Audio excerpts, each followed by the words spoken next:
সেনাবাহিনীর মনোবল ভাঙতেই ৫৭ কর্মকর্তাকে হত্যা করা হয়। সেনাবাহিনীর মনোবল ভেঙে দিতেই ৫৭ জন কর্মকর্তাকে হত্যা করা হয় বলে মন্তব্য করেছেন বিএনপির মহাসচিব ও স্থানীয় সরকার, পল্লী উন্নয়ন ও সমবায় মন্ত্রী মির্জা ফখরুল ইসলাম আলমগীর।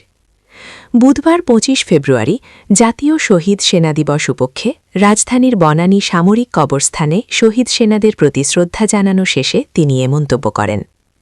এই সময় নিহত সেনা কর্মকর্তাদের পরিবারের প্রতি গভীর সংবেদনা ও এই ঘটনার সুষ্ঠু তদন্তের দাবি বিএনপি মহাসচিব।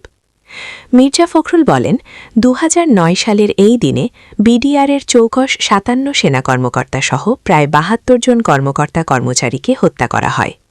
এই দিনটি আমাদের জাতির জন্য অত্যন্ত লজ্জার ও কলঙ্কজনক একটি অধ্যায় বলে আমরা মনে করি। তিনি বলেন, বাংলাদেশের পুরো নিরাপত্তা ব্যবস্থাকে ভেঙে দেওয়ার গভীর চক্রান্ত করা হয়েছিল এই দিনে। একই সঙ্গে ৫৭ জন সেনা কর্মকর্তাকে হত্যা করে বাংলাদেশ সেনাবাহিনীর মনোবল ভেঙে দেওয়ার চেষ্টা করা হয়।